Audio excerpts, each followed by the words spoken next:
दोस्तों, आज धरती को पैदा हुए 13.5 अरब साल से भी ज्यादा समय बीत चुका है, पर कुछ लाख साल पहले तक इंसानों का कोई अता पता नहीं था और समय के इस लंबे चौड़े समुद्र में इंसान आखिरी कुछ लाख सालों में ही सामने आया।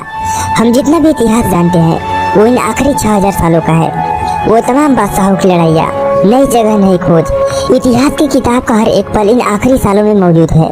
इस ब्रह्मांड में हम नए हैं। 35 लाख साल पहले हमारे और आपके पूर्वजों ने यहाँ पर निशान छोड़े हैं।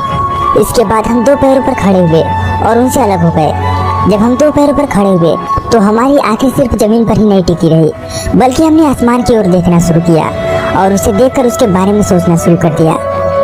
इंसान के सबसे लंबे दौर में यानी 40,000 पीढ़ियों तक हम जंगलों में घूमते रहे।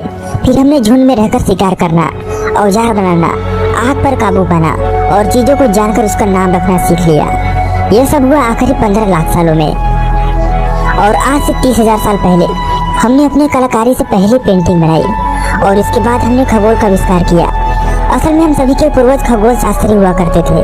हमारे जिंदा रहने के लिए जरूरी था कि हम तारों को जान सके, सर्दी के आने और जंगली जानवरों के झुंड की माइग्रेशन का पता लगा सके। और करीब 10,000 साल पहले हमारे रहने के तौर तरीकों में बहुत बड़ा बदलाव आया।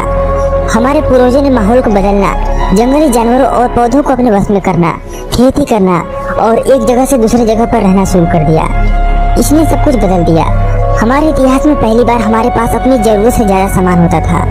हमें उसका हिसाब रखना जरूरी था और करीब 6000 साल पहले हमने लिखना शुरू कर दिया था।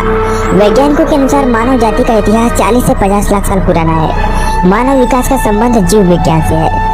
इस उद्देश्य के लिए सबसे महत्वपूर्ण विकास की क्रिया है मनुष्य का अस्तित्व में आना। मनुष्य का अस्तित्व में आना क्रमिक विकास का नतीजा है। मनुष्य और पशुओं के शारीरिक ढांचों तथा कार्यों में बहुत सारी समानताएं पाई गई। मनुष्य एक स्तनधारी तथा रीढ़ की हड्डी वाला जीव है। उसके तथा अन्य स्तनधारी रीढ़ की हड्डी वाले जीवों के पूर्वज एक ही हुआ करते थे।